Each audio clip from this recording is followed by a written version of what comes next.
I had a classmate who didn't like to socialize. I was the only one who spoke to her.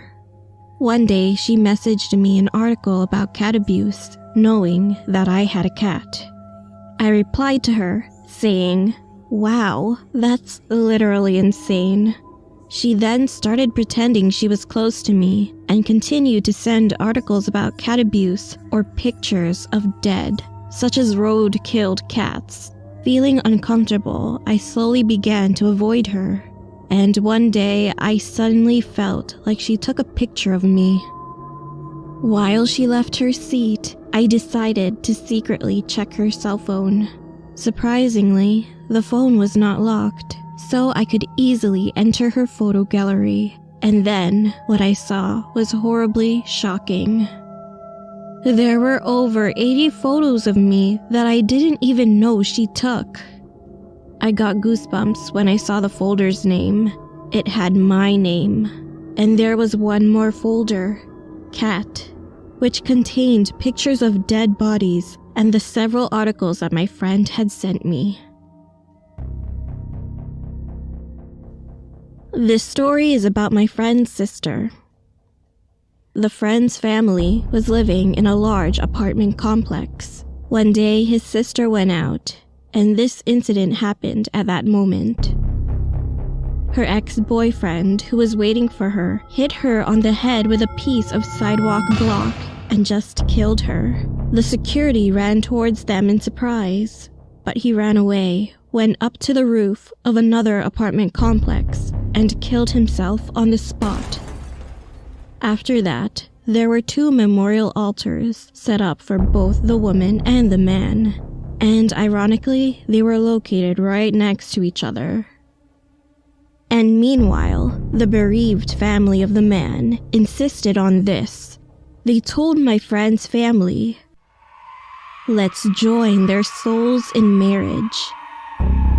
My friend's parents panicked, so they eventually fought with the bereaved family of the man, cursing at them. He told me later that everyone in the memorial altar went crazy that day. One of my teachers told us about a dream she had.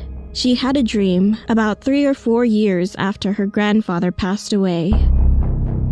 In her dream, it was raining hard, and her grandfather, who completely got wet, tried to pass his socks to my teacher.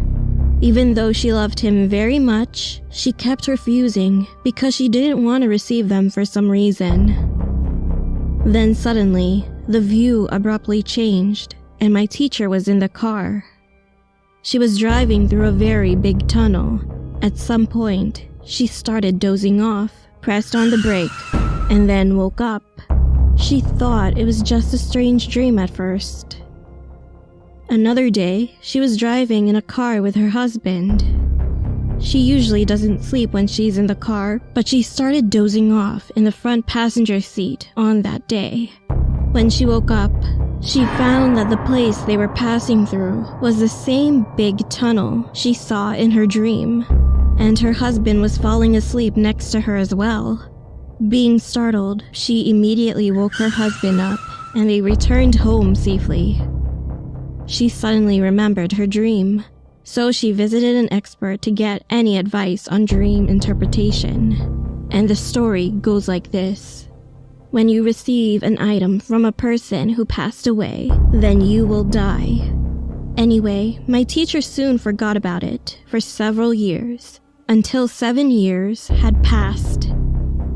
That day was the day they were going to change the place of her grandfather's grave, and the moment when they opened his coffin, they could see his wet body was floating in water. The strange thing was that the flesh had not yet rotted. She could see that the body had a bit of volume. She ended up thinking that her grandfather, who had been standing in the rain in a dream, might have wanted her to know of his current condition. However, this wasn't the only surprise. It turned out that it wasn't only her. Other relatives had the same dream. This isn't a scary story, but I've been the clumsy type ever since I was a child, so accidents used to happen a lot. and once I almost died. I was the girl who really loved animals, so without thinking, I walked onto a road where cars were moving crazy fast.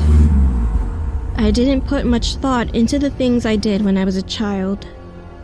However, as soon as I stepped in, I heard several voices coming from behind me. Watch out!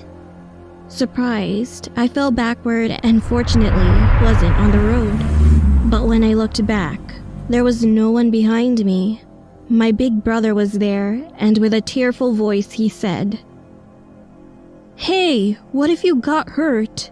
You shouldn't let go of my hand." My brother came out of the store and ran towards me right away. So that must mean that my brother was the only one who called out to me at that moment. However, I then heard dozens of people calling out to me, yelling, "Watch out."